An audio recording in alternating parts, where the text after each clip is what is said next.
Good afternoon. RISMedia's How to Get More Done with Less Time. My name is Cleve Gaddis. I'm coming to you today from Atlanta, Georgia. I am a team leader. I run a real estate team right here in North Atlanta. I'm also a coach and a speaker. I work for Workman Success Systems, and I am delighted to be your moderator for today's panel. When I thought about this title several weeks ago, I thought, oh my gosh, how to get more done with less time. Those are the answers I need in order to be more successful. And I was hoping that our panelists would give me 3 or 4 secrets that I could do that would just shortcut everything. And what I realized in having my preparatory conversations with the panelists is that unfortunately getting more done in less time still takes time, and it takes dedication, and you have to have the right systems in place. But our 2 panelists that we have on for you today, I think are going to be a real treat because they know how to get a lot of work done all across the country and still be able to manage to have a personal life and a little bit of balance in their life. So I'm really excited about the people we have on our webinar. We'll get into introductions a little bit later. If you want to ask questions, you have a panel on your GoToMeeting panel. You have a chat window, if you will, on your GoToMeeting panel that will allow you to ask questions of me, Cleve Gaddis, as the moderator, or the panelist. I will monitor. Now, the RISMedia folks will monitor any technical issues. So if you can't hear or can't see or something like that, post it up there, and they'll do their best they can to help you. But I will monitor the questions to ask of our panelists and also of our sponsor as well. And then make sure you stay on until the end. We've got some what I think are very valuable free handouts for you. You can log on to a website. You can download them right after the webinar is over, and some tools that you can probably put to use in your business really right away. So I'd like to thank Quicken Loans for sponsoring the webinar. When I don't moderate webinars often. I do them once or twice a month. But when I'm not moderating, I'm always attending the webinars because I get so much good information, little tidbits that I can put to use in my business immediately, and I'm getting them from people who are actually out there working, not people who are just paid to speak. And these webinars would not be possible if it were not for our sponsors. So thank you very much to Quicken Loans. I'm sure everybody has heard of Quicken Loans, and I see and hear commercials on television and radio for Rocket Mortgage all the time. Kelly Hickoff is a Divisional Vice President and Agent Relationship Manager at Quicken Loans. She's been in the business for 8 years, 6 of which were spent as a Senior Mortgage Director. She strives to keep the real estate agent, which we all value, at the center of each client's home buying process while providing visibility and communication from start to finish. So Kelly, thank you so much. We appreciate you and Quicken Loans. We're probably going to ask you some questions as we go through this webinar, but I'd like to give you just a little second to talk a little bit about yourself and Quicken Loans. Absolutely. Well, thank you so much for that warm and very energetic welcome, Cleve. We are extremely grateful to be sponsoring this webinar. This topic is one that is very near and dear to our hearts, specifically in the agent relationship management world, because our goal on this presentation, and really just in general in our roles, is to be able to give agents and all real estate professionals extra time back in their day by serving as the main point of coordination for all things mortgage financing, all things Quicken Loans, all things home buying process for our agent partners.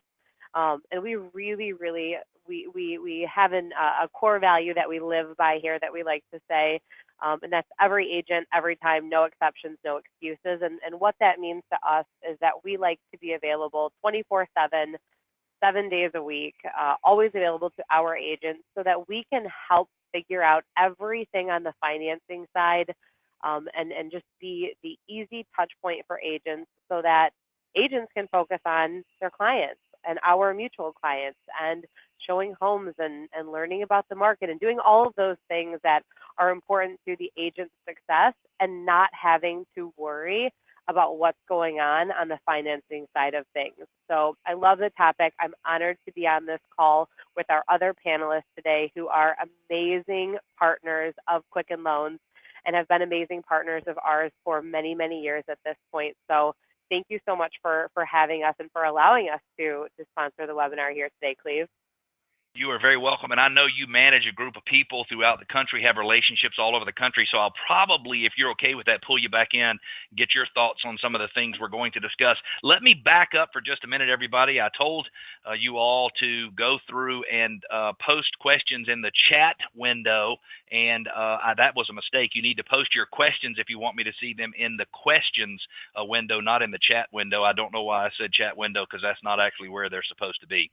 So we've got our first panelist, and I'm very, very excited to introduce Helen Valle. She's a Senior Vice President, National Business Development Relocation Services at Berkshire Hathaway Home Services, PenFed in Alexandria, Virginia. She has over 30 years experience in real estate and has served as a member and leader of relocation organizations worldwide. And Helen, when you and I were talking a week or so ago before this call, you've got people spread out all over the country, and you managed to do a really good job making the best use of your time. And so I want to go through some concepts that are important to you in terms of, how do you get more done with less time? So give everybody just a little bit of background on who you are and what you do, and then let's talk about the important part, the important criteria of, hey, if you want to get more done in less time, you better have good people to depend on. So let's talk about that first, if you don't mind. Thank you, Cleve, and thank you, Kelly. Just really appreciate being on this panel today. Yes, we have to work by the speed of time today in everything we do. And, first of all, it's finding who fits. That's the perfect thing. Best systems and procedures, they're not good enough today. People make the difference in your team. And it's critical to decide on the best team members to deliver the premier service, because it's those team members that can deliver it fast. And how we do this and how we align our criteria and our culture is first by deciding on the team. Kelly talks about the agent relationship manager, and wow, that has really helped us. But how we plan our team is we have an application for anybody that wants to become a part of our team to work on the Rocket Homes and Quicken Loans team, that they have to complete it. It has their production on it, their coverage area, their bio, their interests. Once they've completed that, we don't have an interview call because we want it to be more personal. We call it our orientational call with them to discuss their application and to get to know them, to see if they're a good potential team member, and to decide what kind of business would be best for them, because are they best for the Rocket Homes fit? Would they be better to be on our affinity team? Would they be better to be on a referral company team? So we talk together about what team they're best on, because our department is built on how we want to be treated so we can pay it forward with everyone we work with. And in doing that, our team members embrace our mission, our value, and our vision.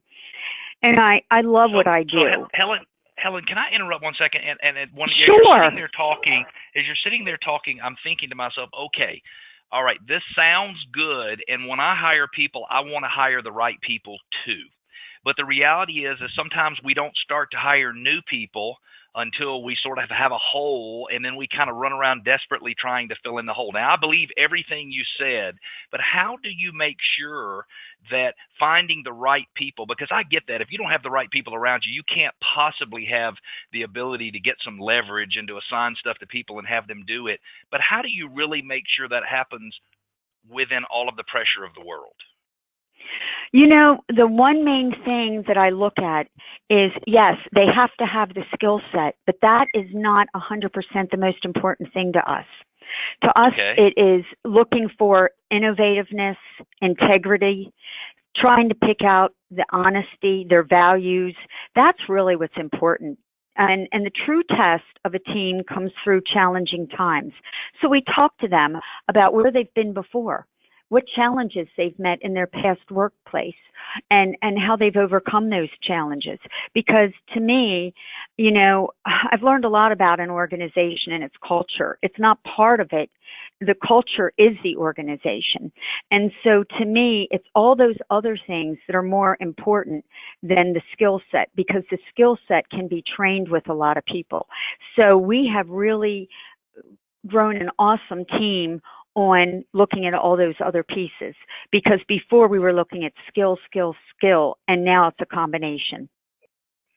Skill and attitude, I love that. And by the way, Helen, we got a question, which is not really a question, but Lorraine, and I don't know where Lorraine is from. She says you're awesome. That was our first listener question, so I thought I'd pass that on to you. Thank you. I responded saying we agree. How many more people would you say your firm has to interview for a position than other firms would? So if a normal firm would interview 3 or 4 people for a position, I mean, would you interview a lot more to find the right person? I'd like to understand how that works and how much more of a price there is in terms of time and money to get the right people in the right seat. Well, first of all, we go through a very long interview process. 3 of us interview people over the phone before we even bring them in for an interview.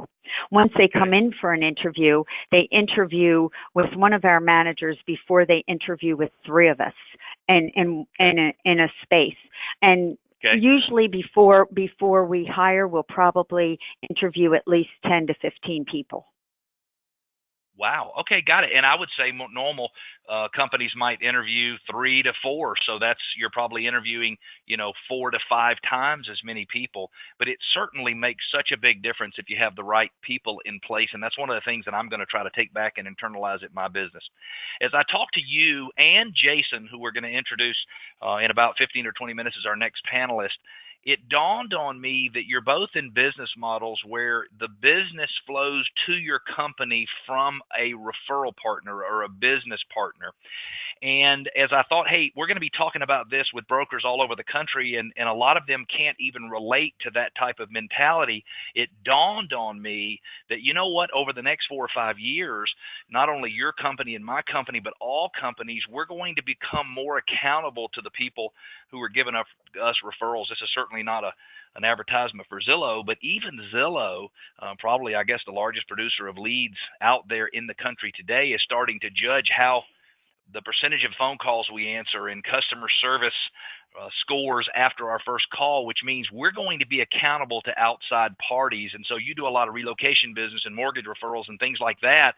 How does being responsible to an outside party, how does it sort of supercharge your business? And then what do you do to go through and make sure that the expectations of someone that your people have never met gets met by communicating with people clearly and all that good stuff? I hope I've explained that clearly, but how do you make that work?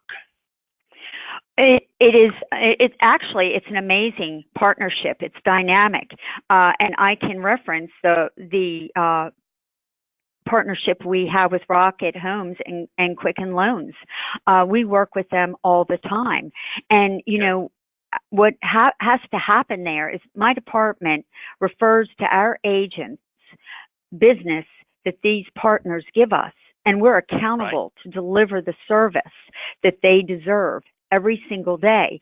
And every night when I put my phone next to me, I think, okay, how can I make this better tomorrow? Because it's our agents and our brokers delivering that service that we work so hard for in our department.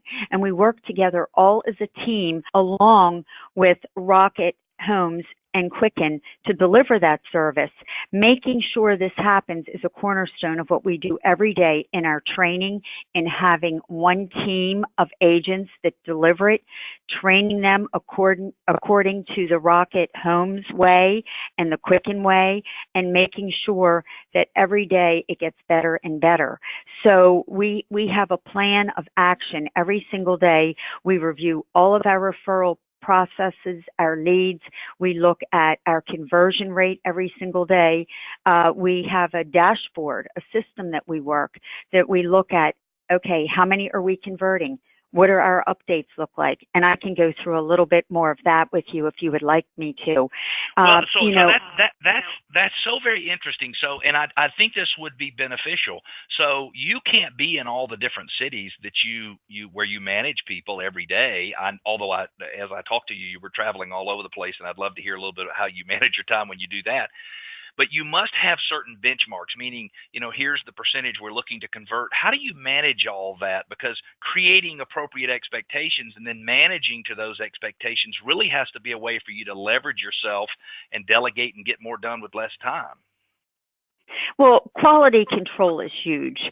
We have Okay. a team that oversees the day-to-day service so that all the regions run seamlessly and in sync. I mean, we handle Maryland, D.C., Northern Virginia, Richmond, Virginia, Dallas Metroplex, San Antonio, some areas of Florida, Kansas, and Tennessee. We can't have one of those regions excel and another region not. So, whether you're a small company or a large company, you have to be cohesive. So we have to identify our performance and our accountability. We have a database, e-relocation, which we use, that makes our accountability across the country. We have all of our training in sync and use the same training all across the country. Some of our trainings are in person. Some of our trainings are online programs.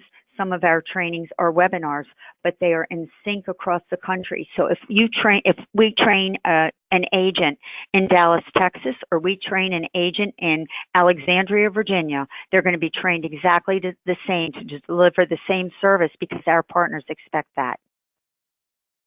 Love it. And if you don't mind, I'm going to bring Kelly in for just a second. Kelly, you guys have got people all over the country that are working, and I know you're not with the referral partner company, you're with Quicken, but how do you make sure that you get quality in your service all throughout the country? I think that everything that Helen mentioned is so spot on, and it's always such a pleasure working with her and every single person on her team because we are very aligned with what our ultimate goal is, and that's to make Thanks, sure Kelly. that whatever client. Yeah, of course. Ultimately, we talk about this all the time, but our goal is to make sure that any client that Quicken Loans is working with, that we refer over to Rocket Homes, that then is referred over to one of Helen's agents, works with both Quicken Loans and that agent of Helen's. And so in order to do that, it isn't one person having to do a very good job. It's not all on the agent. It's not all on Quicken Loans and on the mortgage banking side of things. We really have to make sure that our message and the information that we're sharing with the client is completely aligned and lockstep every single step of the way. And we do that just through a really high level of communication between our companies. There's instant communication, and the expectation is that we respond with a sense of urgency every single time. If we get an email, if we get a phone call, it doesn't matter what type of communication comes through, but we expect that the other side of the party in the partnership is definitely holding their own. And we are very selective about which agents and which brands we associate our names with because we know how incredibly important that is in our industry. One client, it might not seem like it's that big of a deal, but one client is every client. And so that's why, like I said, we're very picky, we're very particular, we have very high expectations of all of our agent partners that we work with through Rocket Homes. But I'm sure that Jason and Helen can both attest to the fact that they also hold us very accountable to making sure that we're holding up our end of the bargain as well. So that's why it works so well together. It's a partnership. And as I listen to you, Kelly, and you, Helen, I think, man, if I learned as an individual team leader, as a business owner right here in North Atlanta, if I learned to run my local business like I might have to run a business that was spread out throughout the country and created core values and made sure that our people knew exactly who we were and the exact level of service that we plan to deliver to our end users, it probably would just wake up my entire system and have people that would be even happier with us. Helen, let's change gears just a second. As you and I were trying to connect early on, you were in San Diego and then you were in Phoenix and you were different places, and I felt like I was chasing you around the country. We were able to connect fairly easily. But I want you to talk about how do you, as you're traveling and staying busy, because some people aren't traveling, but they're very busy in what they're doing. They're brokers and they've got agents asking them questions and driving them insane. How do you have time to focus on the important stuff? You mentioned some of those things to me early on, so I'd love you to share some of those things with our attendees today. Okay, so, we talked about maximizing our time when we're traveling, when we're handling things at home. If I'm on a meeting somewhere in business travel, I happen to be in California, I had quite a few people to visit in Arizona, so it was just a quick quick plane ride to Arizona, I planned sidebar visits to visit clients there for pop-off visits, and I thought to myself, if any of you ever do that, it's great time management planning while you're on one trip to plan another one, but don't forget the goodies. They all love when you bring the goodies, and I really do care about relationships and visiting people face to face. It makes such a difference. It's part of my fabric. I leverage my business, meet as many people in one place as possible, and continue to develop those relationships. And all of these people really do mean a lot in your life. And so it's very important and I assess those goals every single day. Before I leave my office each day, or if I'm away or if I'm in a plane, I look at the goals that I had for that day and I prioritize for the next, and I get energized and try to see how I can delegate, what I need to do. And sometimes when I'm in Alexandria, Virginia, for instance, I have a pretty good commute. I live in Maryland. I make best use of that time by being on the phone, and before I know it, I'm at my front door. So we all have to look at time management and how we can make the best use of our time. And if we do make the best use of our time, the day flies, we're productive, and we're happy. Absolutely. So when you look at your annual goals on a daily basis, where are you looking at them? Do you have them online? Do you look at them on your laptop? Do you have them on a day planner? I mean, how are you doing that so that it's fast and easy so you can get refreshed on that every day? I have them online, and so does my team. And we review them every Thursday. Whether I'm here or away, we review them. We call them our strategy call. We look at our numbers, we look at our conversion, we look at our goals, and it's very important whether you have a team of 2 or a larger team to do that, because that is how you keep focused. And we rework and realign and reassess all of those constantly. And because goals change, figures change. Actually, we talk about business planning, and I told you that I begin my business planning for 2020 this summer, and actually I've already really started, because I've made some changes to this year's goals and am changing them for 2020. So I also embrace my team and ask them how they feel the year is progressing and where they see things going for next year, and things as a high priority. So I urge everybody, don't be an island. Embrace people on your team, and just the people that you don't think have the thoughts and the answers might be the best to reach out to and come up with the best things for you for 2020.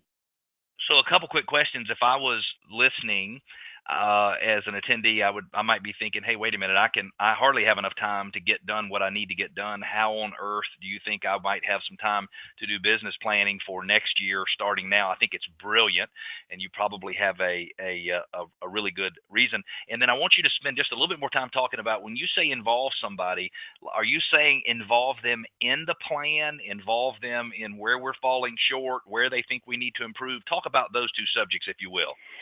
Okay, and when I say I'm doing my business planning, I'm making notes now for 2020. Things that we're doing in the office, maybe some new things and some new goals, some new practices, procedures that we put in place for 2019. I'm actually asking team members, how's it going? How do you feel about this? Some new things that we may have put into place for our agents. How is it progressing? Do you want to keep it there? Do you feel that we should change what we're doing?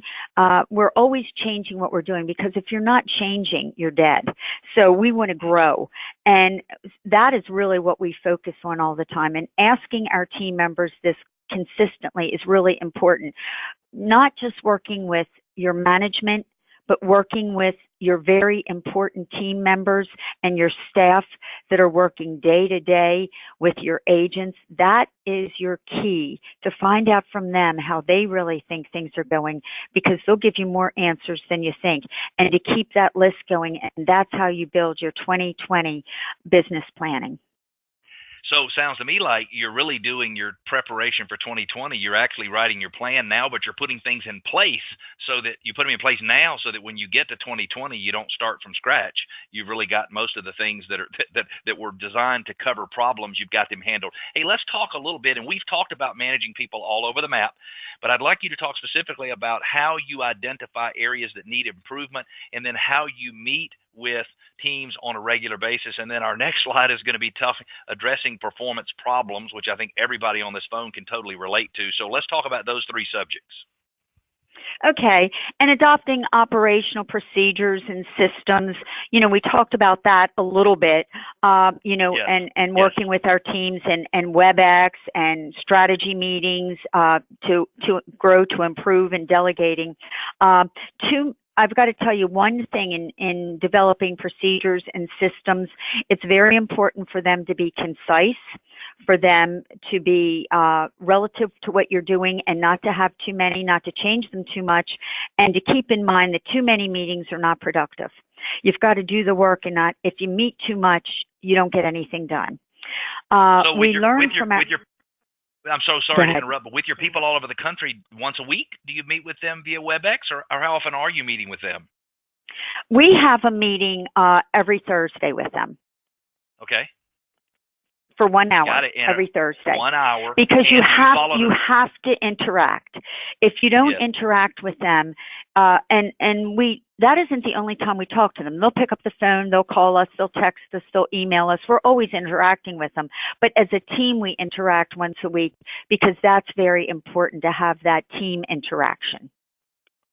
Absolutely. And so it seems to me like you deal with honest feedback fairly well, the honest feedback that might not very well be very positive. How have you gotten yourself in a position where you can accept that? I would love to say that was one of my biggest strengths, but early in my career, that was not one of my biggest strengths, and I think that really held me back. So talk about that.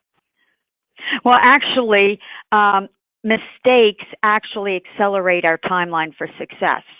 And I think in this business of real estate, relocation, everything that we do, if you don't have broad shoulders and you're not used to mistakes and you're not used to hearing things like that, you're in the wrong business, because you can't have an ego in this business, because every day there's something that you're dealing with, there's an escalation. And so communication, extra training, attitude is everything. And so how I've dealt with it with our agents, we have workshops called Re-Energized Workshops for agents needing a boost. And that is a big help for these agents, because sometimes the agents, after a while, they can get in a slump. They handle a certain amount of business that they work with us, and they really do need a boost. So the Re-Energized Workshops help. We monitor their progress. Yeah. Yes. They get a little burned out. They get a little burned out. Yep. Yeah. Yep. Over a 30-day period, we do a checklist to recovery. No one's perfect, but the recovery is vital. So we have a checklist to recovery for them. So we don't want the agent to feel it's us against them. We're a team together, and we work together to grow as a team. And accountability. We ask for real-time updates. We set the updates as appropriate. They have to be precise, complete, and they have to establish credibility. So that's really important. And we have toolboxes, not real toolboxes, but we call them the agent toolboxes. Checklists for success. Some of them are too busy with their traditional business, so we ask them that. Right. The first call, it's critical. And we ask all of our agents to have a concurrent survey with everyone that we assign to them to work with. Not to ask them at the end how they did, but to ask them every time they're out working with them or when they're talking with them, how am I doing? What can I do better? Because that's really important. Well, that's tough. And, in our industry, it seems to me like agents measure themselves or judge themselves or define success. They do it too late. So in other words, they define this quarter or this year as whether or not they were successful. And the reality is next January is too late to do anything about 2019. And so I love the fact that you're creating just a little bit of additional pressure for the agents. And when I say pressure, I don't mean in a bad way. I mean, you're talking to them on a weekly basis or monthly basis, trying to move them in the right direction. How do you help the agents understand what metrics or key performance indicators or benchmarks they're expected to perform? So, I mean, if you send agents out on listing appointments and they listed, 5% of those appointments, that's not going to work. How do you manage that with your agents? Well, actually, we do have an agent requirement sheet that shows what is required of our agents, production-wise, conversion-wise, and then in our database, it really looks like the dashboard of a car, which shows their conversion, their updates, and their reporting. It really shows how they're doing, and they know right there. We don't even have to tell them how they're doing. All they have to do is go in that database and see how they're doing. And if they're really not performing, we call them, we call their manager, and we work together on that. So they know that they're held accountable. And then we also have for them, it's called core competencies. It's a list of all the competencies in our department that they're responsible for that they need to sign each year. And it's their agreement with our department of how they work with us and we work with them and what's required of them.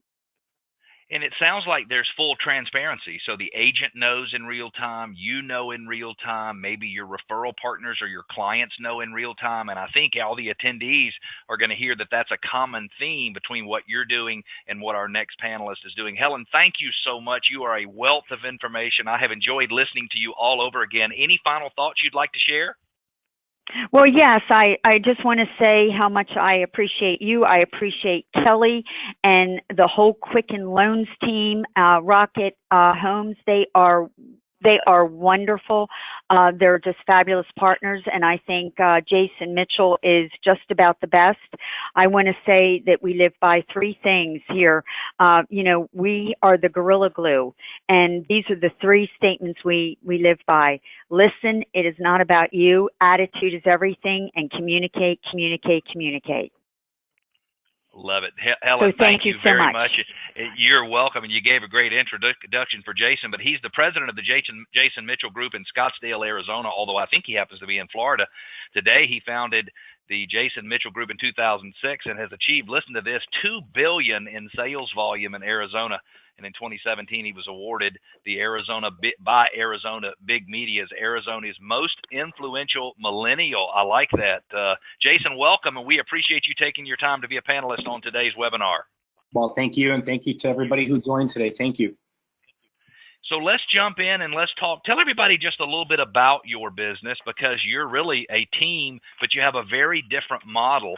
And I think it might be good for the brokers who are on today to get a little bit of background of what you're doing. I'm amazed. I think your team closed like 1,300 deals in the last year. I have a hard time with my team getting the 200 deals that we do close. So I'm looking to getting some additional secrets from you today.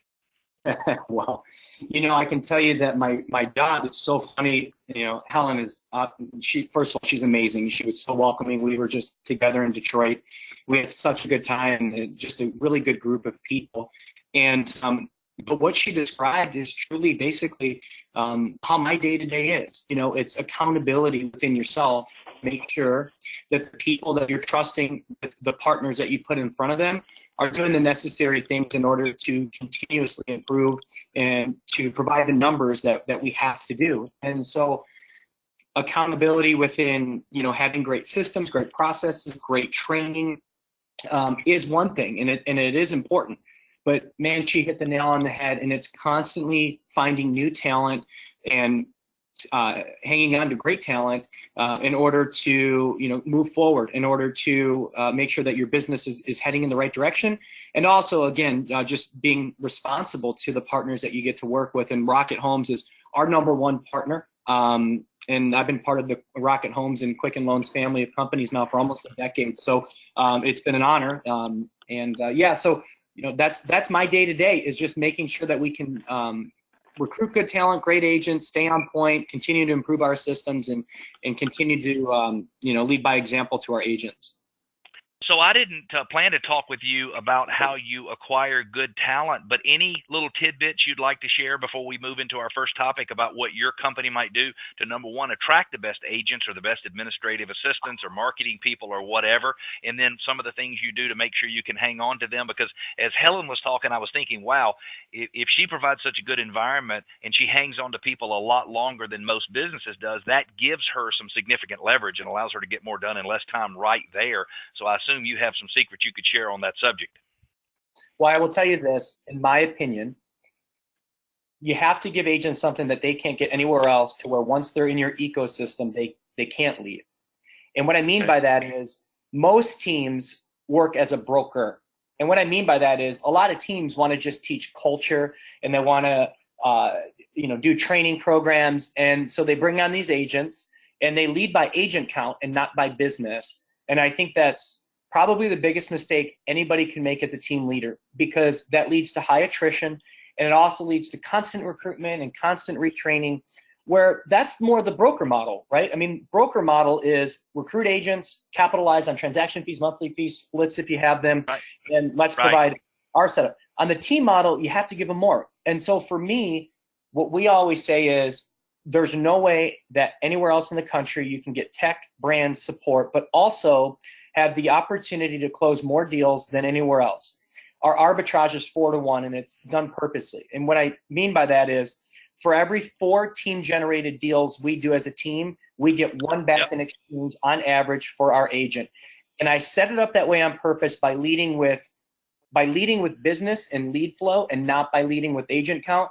Because if I can add 30 to 40 to 50 deals a year to your book of business, there's nowhere else that you're going to find that, because on the exchange of that those referrals that come from that business, even though, after a referral fee potentially and the splits, it works out to be less than 50% on each deal. But the key is quality of leads, and leads in abundance, or referrals in abundance. And if we can add a significant amount of closings every year to your book of business, the model works even better for the longevity, because now all these closings that we're able to become a byproduct of now lead to self-generated business with the referrals that they create inherently on their own. And so we probably have about 55 agents right now in total, maybe close to 60.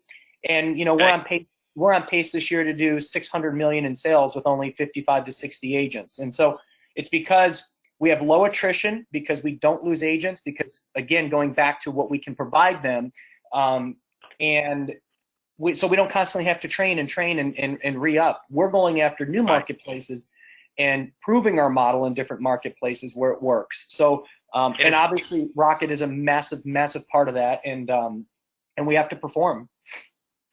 And it's very interesting. So I love the concept. Hey, most brokers just provide a place for an agent to go be in business, but sort of by themselves. And it sounds to me like you're totally partnering with the agents, and you're not doing it in a way that makes the agent stick with you although that is what happens. You're really getting in business with them.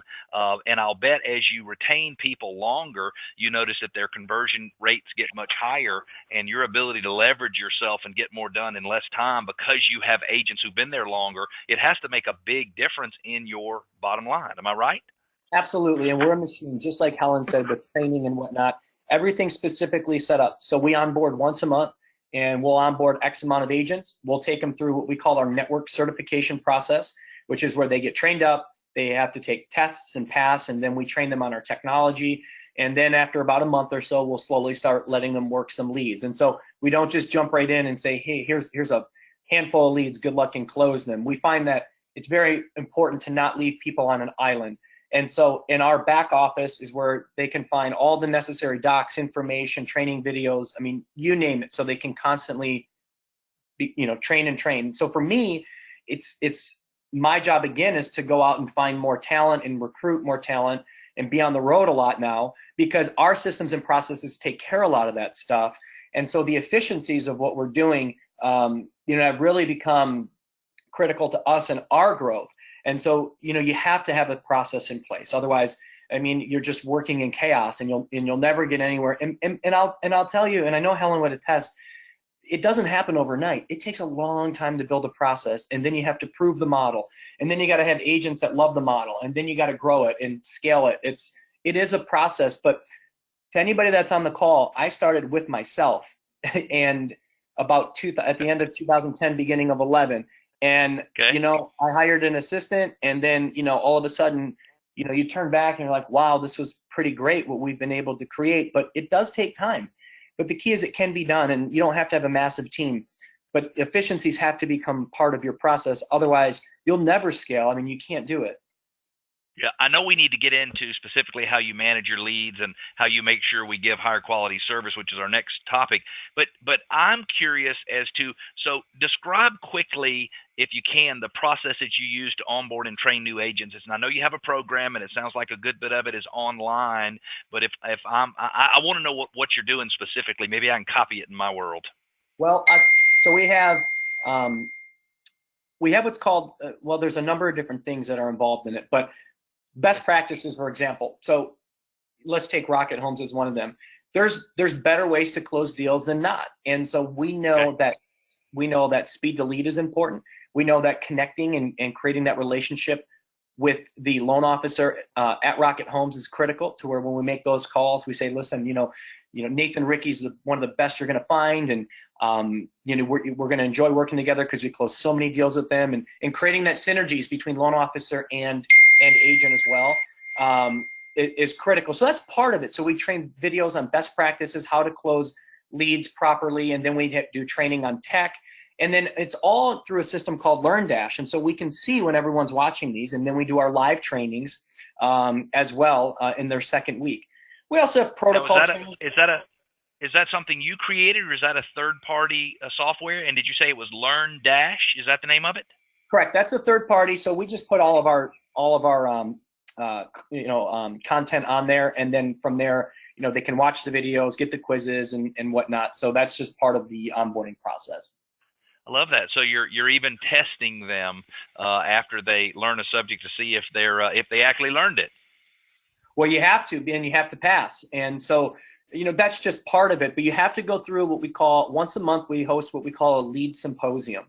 And the lead symposium gets our best performing agents with each partner. So, for example, this month we had a girl named Colleen Nichols who did the training on the best practices to close Rocket Homes leads.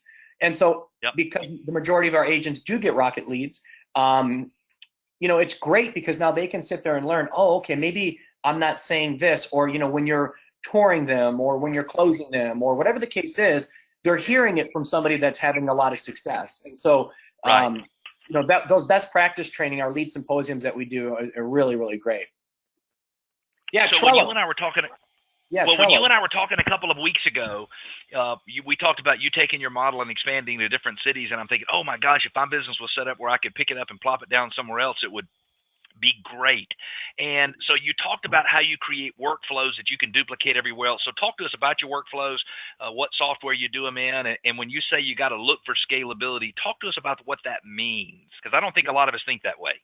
So there's two sides to it. Our tech for our agents is based on the Infusionsoft platform. We call it Camp. And Camp is where the agents have all their stuff. So all the critical milestones.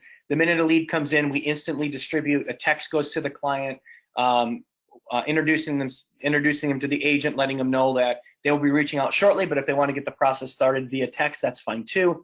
So our agents are working in a system called Camp on a daily basis, following the milestones, which create different triggers and tasks as you create and walk down these funnels. So you have new lead, attempted contact, made contact, actively showing, in escrow, closing department, closed, kill, nurture. These are the different stages we have. And every time you drop a contact into these specific stages, different things trigger. So when you open escrow, our processor gets an alert and our office manager gets an alert. And then they have checklists built into the CRM. So every time, I mean, literally, it's like making a burger at McDonald's. They do the same thing every time, depending on the order. And so... And sorry to interrupt, but who creates that? Do you let your agents create that workflow, or does the company or the team create that workflow and then drive people to perform that way? Yeah, I built it. And so I built the workflows, I built all, the content, the emails, the texting, and I mean, it wasn't done overnight. It was almost a 3-year process to actually get the core model of what we wanted to up and running. But I built it as basically a referral model in a sense. Now it works without a referral, but from lead inception to close to post drip, all the campaigns, all the texting. And once we had the core, we continue to add bells and whistles to the process, and we're constantly improving this system that our agents work through. And so that's the part that the agents work on a daily basis with. And then what Trello is, that's more of a projects and tasks, so I can have visibility as to what my leadership teams are doing. So from our marketing department to our tech, to our processors, to our office administrator, and to our head of operations, they work on this Trello task board. And then that way, at any time, anyone on my team can go in and say, okay, was this task or project complete? If not, what's the estimated time for completion? So I know as the CEO, I can sit there and say, hey, why is this taking so long? Or great, that's done. You move on to the next one. So Trello's more our project and task board, and Camp, Infusionsoft, is what our agents and our team uses on a daily basis for follow-up and lead management. So to confirm, Trello would be used for completing like longer term projects, but where you want to be able to understand where they are to move things through the process. And then your Camp system is making sure that you're driving that interaction between your agents and the consumer. Is that right? Yes, agents and the consumer, as well as communications within our operations, so they know when we get a new listing, Courtney does X, Y, Z, and Cheryl does D, E, and F, right? So that's just part of that process. But the Trello, it can be for short-term tasks like weekly tasks, or it can be for projects that we know, hey, it might take a month, but it's on the board, we know we got to get it done, and we know who's responsible for it. So it's an accountability measure. So you sound like a total systems guru, and a lot of people have to be listening, have to be overwhelmed, thinking, "Oh my gosh, I could never put all these systems in place." But even though you didn't say this to me as we were talking to prepare, I mean, the way you leverage your time and the way you get more done in less time is, it sounds to me like you have systems for everything. So number one, how did you get that way? Were you just born weird like that and want to put a system in for everything? And I'm being facetious when I say weird. And then how do you decide what you need a system for? I've heard people say anything you do 3 times or more, you need a system for it. How do you decide what you need to create systems for, and why do you do that? Well, I can tell you this, instead of recreating the wheel, as an agent or a team, find out what systems may work for you. So for example, and this isn't like a plug or anything, but for example, within our team platform and what our agents use, we actually now license that product out. It's not the customized version that everyone can customize it on their own. But instead of whether it's Shebang or whether it's Sync or whether it's Boomtown or whatever the case is, and you guys have all heard those names, they're household names at this point. But you don't have to go recreate the wheel. I mean, find something that fits your workflow and tweak it and modify it for you. My deal is that when I was building this back in 2012, there wasn't products like this on the market, and I had an opportunity with Quicken to build something special. So we put in the time and effort and built our own workflow through there. But you don't have to reinvent the wheel to become organized. I mean, there's a lot of organizational systems in there. It's just a matter of finding the right one that fits your mold and your business model. So it doesn't have to seem so daunting. I know it does, but it's not. And the best part is the journey, because as you turn around and every month that goes by and every quarter, you turn around and you're like, okay, it's working. Like, this is now becoming more efficient. I don't have to send, emails to title anymore, opening a file, or to my inspector, because the system does it. I just click a button. It's just constantly thinking about what can I do to become more efficient on a daily basis. And then do you have, if I have to do it X number of times, I need a system for it, or you just try to systemize everything?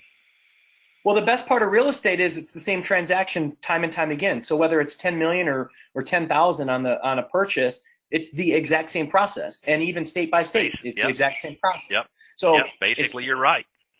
Yep. So it's processing and it's prospecting.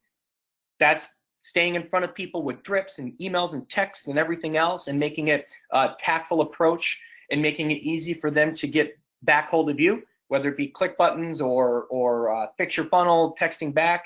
And then it's transactional. There's prospecting and there's transactional. Transactional is providing a great transaction experience, keeping them updated on when your closing is, when your inspection expires. And then the last part, so there's 3 tiers to it. There's prospecting, transactional, and post-transactional. And in the post-transaction, you're just staying in front of them and letting them know, hey, look, if you have a referral, send it to me. Using systems to send out holiday greetings via text, Merry Christmas, Happy New Year's, Happy Thanksgiving, keeping in front of them with market content, and relying on efficient systems to do that for you, so you don't have to worry about it. Because if you really want to grow, you can't be the marketing guy, and you can't be the follow-up guy, and you can't be the showing person, and you can't be hanging lock boxes. Like, if you really want to grow in this business and you want to be super successful, you have to take the time and you have to put in more hours and be willing to do the work to build your own workflow and your own efficiencies. I mean, it's a must. And I'm literally sitting here thinking, hey, if I can systemize more or systematize more in my business, then I can really create some leverage and get more done in less time. Let's talk final 2 subjects. I think these are very important. You offer, what you said to me was full transparency with your agents and with your vendor partners, your referral partners, and you also try to create some competition within your system. So let's close, if we can, by talking about those 2 subjects. Okay, so like some of our partners, so take Rocket Homes, for example. They have their own proprietary systems where they have visibility to a lot of things. Some partners that we have don't, though. And so one of our value props is we provide visibility charts. So we build out specific campaigns, and then we'll have visibility charts where they can come in at any time in real time and say, okay, I've sent 50 leads over, there's 4 escrows, there's 10 people actively being shown. And then that way the partner, when you're sitting down with them saying, yeah, well, this is what we do. This is our niche. This is what we've become a master at, and that's running referrals for top organizations. And so they look at our entire recruiting deck, or excuse me, yeah, our entire referral partner deck, and we just go over our technology, our brand, what we do for the client with our client experience team, and then how we operate from a tech perspective and a visibility perspective. So the partner has a comfort of knowing, look, if I send leads over to this group, I'm going to know where everything sits. And even from an integrity standpoint too, knowing, hey, look, everything we do, you're going to be aware of what we're doing if you don't have your own systems in place. Right. Yeah, I mean, that I would encourage me to send you more referrals just by having something that was fully transparent where I could look in and see what was happening with the business that I sent your way. Let's talk a little bit about how you create competition in order to make sure that the agents are striving to hit your benchmarks. In other words, if you put 100 leads into your system, you have to have an expectation that a certain amount of business pops out the other end. So how do you make sure that you can do that while having a little bit of fun at the same time? Well, I can log in anytime and I can see who's performing. So each individual agent, there's a hierarchy. So every branch manager per state that we're in has a hierarchy to their agents. So they can say, okay, you've gotten 15 leads this month, you got 1 in escrow, what's going on here? Conversion rate for the month is X and conversion rate for the year is Y. And we can do it by sourcing too, because different lead sources have different percentages that their closing ratios are. So we have to be accountable to the partnerships and where those ratios need to be aligned. But for example, in Phoenix, our closing ratio is much higher in Phoenix than it is in LA, because LA is a higher price point and it's harder to get around. And each marketplace has its own different expectations that come with it. And it took us a while to really find that median. And our partners, like at Rocket Homes, they try to provide that visibility to us of what their expectations are. And so that helps. And but yeah, so we have a grasp, our branch managers and then myself, on where we need to be and how we need to be performing based on the metrics that the partner provides where they want us to be. And so and it's built out now to where it's all instant. So a lead comes in, once it moves milestones, it updates, and then all the ratios are just there. And how do you create, because I mean, a lot of times when you start trying to hold agents accountable, and in your model you have to, sometimes they don't react to that very well. They think of accountability as something that is done to them, not necessarily something that they do to themselves. So how do you address that when they're, have an attitude of, hey, mind your own business? And I know that based on your model, that would be less likely to happen, but I think I speak on behalf of all the other brokers. We have a hard time when we try to hold people accountable. So how do you deal with that? Yeah, well, I can tell you there is, I think you have to lead everyone has to lead by example, but you also have to lead with the sense of fear too. And when I say the sense of fear, it's one thing, look, if you're giving a team member 2 leads a month, there's no loyalty there. It goes with the same thing with the referral partner. If I have a referral partner that only is providing 1 or 2 or 5 leads a month to our team, well, the value of that relationship isn't necessarily there. And I think that, you know, the big partnerships understand that to build a loyal network, you have to, number one, be able to provide abundance, and you also have to be able to provide quality. That's where a lot of this stuff falls off as well too. So when you're providing leads back to your team and you can't provide, but anybody can have a Boomtown account, anybody can have a Sync account, right? Like, that's not high quality. And so when they can do something on their own, it's hard to hold them accountable because you're not providing something of value that can't be found in the market. But if I can provide you as a team member 15 to 20 high quality opportunities a month, you can't find that, as well as a good system and process and brand and support.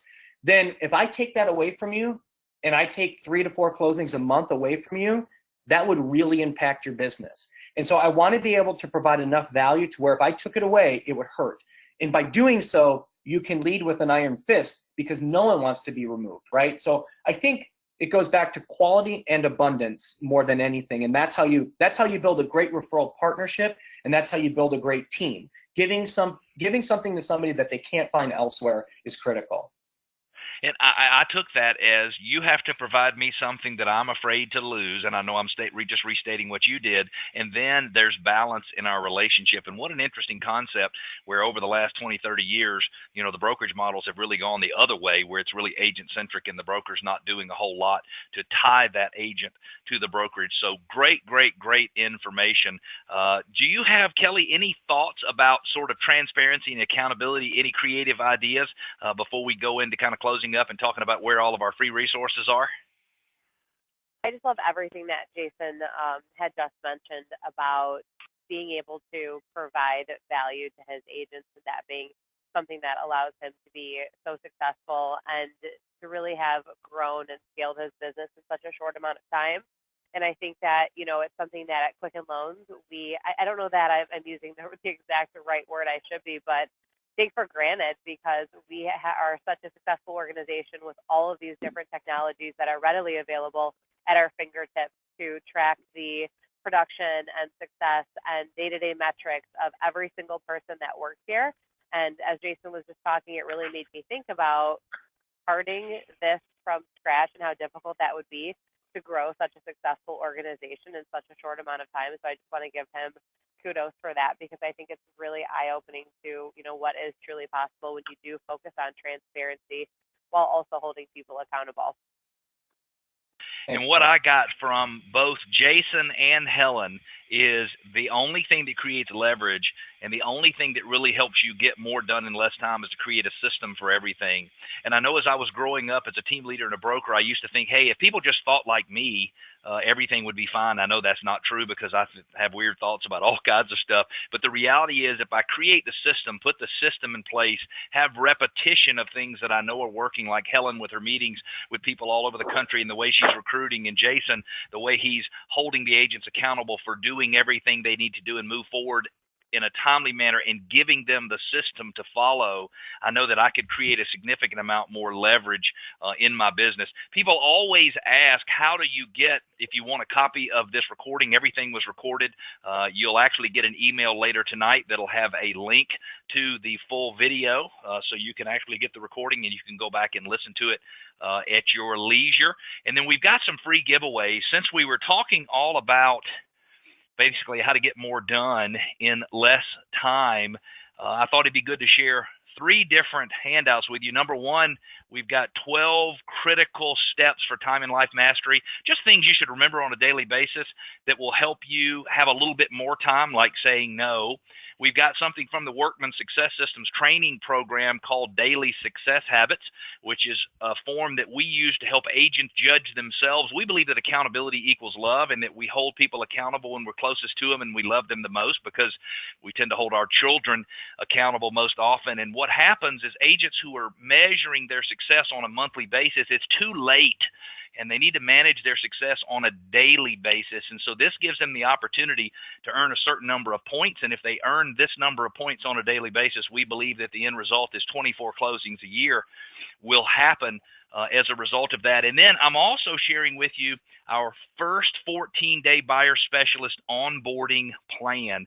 So it is step by step what Workman Success Systems, from a training standpoint, we train some of the top teams in the country, and it's what we're teaching our team leaders to do to onboard agents for the first 14 days. You have my permission to take these forms, download them, customize them, do whatever you want to with them. They are our gift. If you feel like your brokerage is at a place where you should be at another level, you feel like there are people all over the country who might be doing a little bit better job, or there are people out there who have secrets, Workman Success Systems, we train some of the top teams and the top brokerages in the country. So we crowdsource, we bring in ideas from all over the country.